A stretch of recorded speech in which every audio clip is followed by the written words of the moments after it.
ایک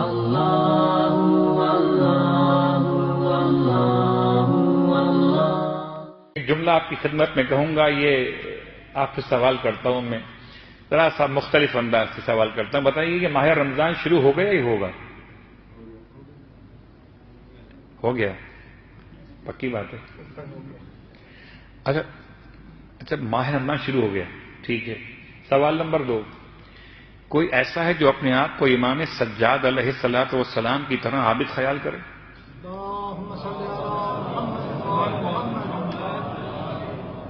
ہم میں سے کوئی ایسا قطعاً نہیں ہو سکتا.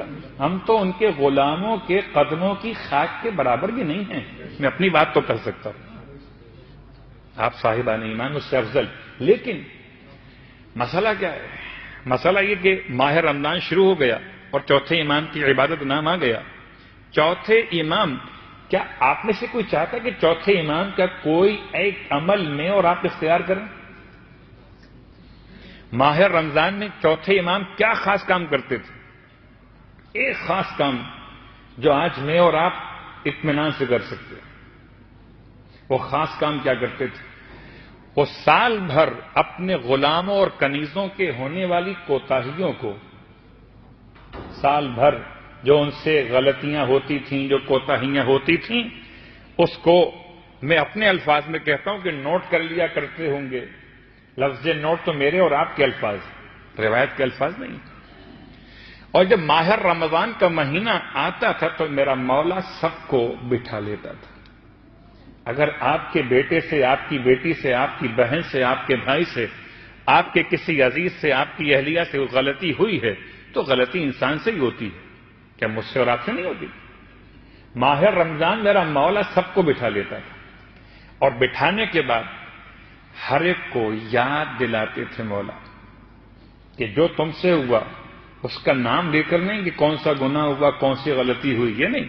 جو تم سے سال بھر جو کچھ بھی ہوا، میں خدا کو حاضر اور ناظر بنا کر کہتا ہوں میں نے تمہیں معاف کیا. ہے کوئی جو آج ماہ رمضان میں امام سجاد کی سیرت پر عمل کرنے کا ارادہ کرے تو صلوات پڑھ لیں، باقی نہ پڑھیں. یہ صلواتیں مخصوص تھی، سب کو نہیں پڑھنی تھی. جو ارادہ کرے چوتھے امام کی سیرت پر عمل کرنے کا، میں ان سے کر رہا تھا. جو اپنے بھائی کو معاف کر سکتا ہو، اپنی بہن کو معاف کر سکتا ہو، جو اپنی اولاد کو معاف کر سکتا ہو، جو اپنی شریک حیات کو معاف کر سکتا ہو، اس سے بات کر رہا ہوں میں. اگر آج میں اپنے مولا کی سیرت کو بیان نہ کروں، کل میں ذمہ دار ہوں. ماہ رمضان میرے مولا کا عمل، اس مولا کا عمل جس نے رونا سکھایا، اس کا عمل جس نے کربلا کو ہم تک پہنچایا، اس کا عمل جس نے دعاؤں کے ایسے ذخیرے دیے کہ آج ہم دعاؤں سے لبریز ہیں.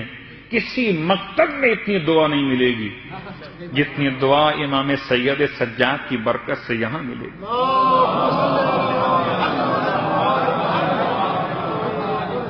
میں ان سے مخاطب تھا، ٹھیک، یہ صلوات تھی ان کے لیے. تو مولا پھر فرماتے تھے کہ اب تم سب مل کر کہو، اب تم سب مل کر کہو کہ پروردگار جیسے سید سجاد نے ہمیں بخش دیا، ایسے تو سید سجاد پر اپنی رحمت اور درود کو نازل کر دے. گویا یہ امام کا طریقہ میرے اور آپ کی ہدایت کے لیے، معصوم کا عمل من حیث عصمت عمل نہیں ہے. یہ ہدایت اور تربیت کے لیے آپ کے اعمال میرے اور آپ کے لیے ہیں.